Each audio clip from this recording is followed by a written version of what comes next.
Խնդրեմ։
Տեսեք 25 տարի հետո խոսել 1999 թվականին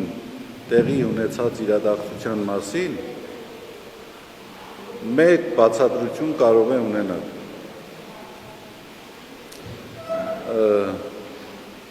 Այն անձինք, ովքեր որ ուղղակի ներգրաված են եղել եկեղեցու ակտիվ կյանքում բարձրաստիճան եկեղեցականներ են և 99 թվի կաթողիկոսական ընտրությունների վերաբերյալ գնահատականներ են տալիս դրանից 25 տարի, 26 տարի հետո, որին իրենք էլ մասնակցել են։ Ես մեկ բացատրություն ունեմ, որ այս մարդիկ լեթարգիական քնի մեջ են եղել, որովհետև եթե արթուն եղած լինեին, իրենք պետք է այդ թեմային անդրադարձած լինեին, այդ թվում նաև ոչ մի անգամ։ Իրենցից շատերը այդ իրադարձությանը մասնակից են եղել։ Նախ ես ասեմ, որ ազգային եկեղեցական ժողովը 99 թվականին որևէ ձևով իր արդյունքներով հնարավոր չէ վիճարկել։ Դա եկեղեցական կանոնական բոլոր ընթացակարգերով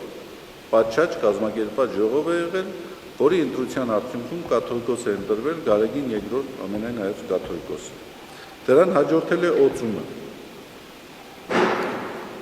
Օծում է կատարվել։ Դրանից անցել է 26 տարի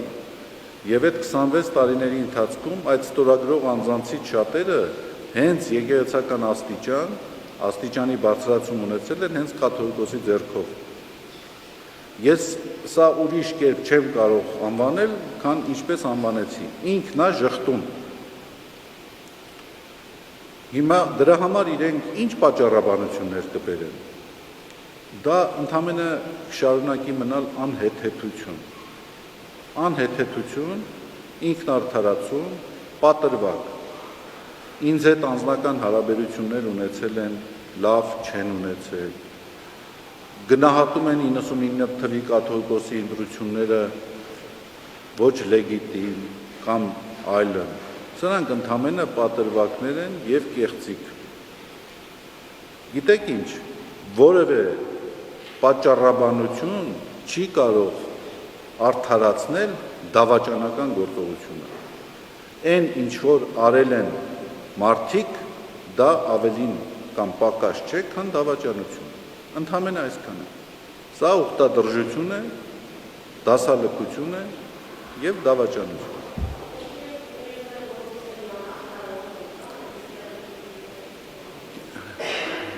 Գիտեք, ես այսպես շուրջօրյա կոնտրոլ մշտադիտարկում չեմ իրականացնում մյուսների նկատմամբ։ Նրանք յուրաքանչյուրը ունեն իրենց ընտրության հնարավորությունը։ Շատ հստակ է, որ այդ քայլին միացողները ինչպիսի խարան են վերցնելու իրենց վրա։ Շատ հստակ է։ Ես դրա գնահատականը տվեցի։ Հիմա եթե մարդիկ կամավոր ուզում են այդ խարանը վերցնել իրենց վրա, ով կարող է խանգարել իրենց։ Մենք չենք ստիպելու, մենք չենք հարկադրելու, բայց եթե մարդը ցանկանում է մեռնել, ոչ մի բժիշկ չի կարող իրեն օգնել։ Ամենահմուտ բժիշկը անգամ չի կարող մարդուն փրկել, եթե նա հետևողականորեն նպատակասլաց ցանկանում է ինքնահրկիզվել։ Խնդրեմ, իր ընտրությունը մեզանից յուրաքանչյուրինն է։ յուրաքանչյուրը ինքն է ընտրում, այսքանը։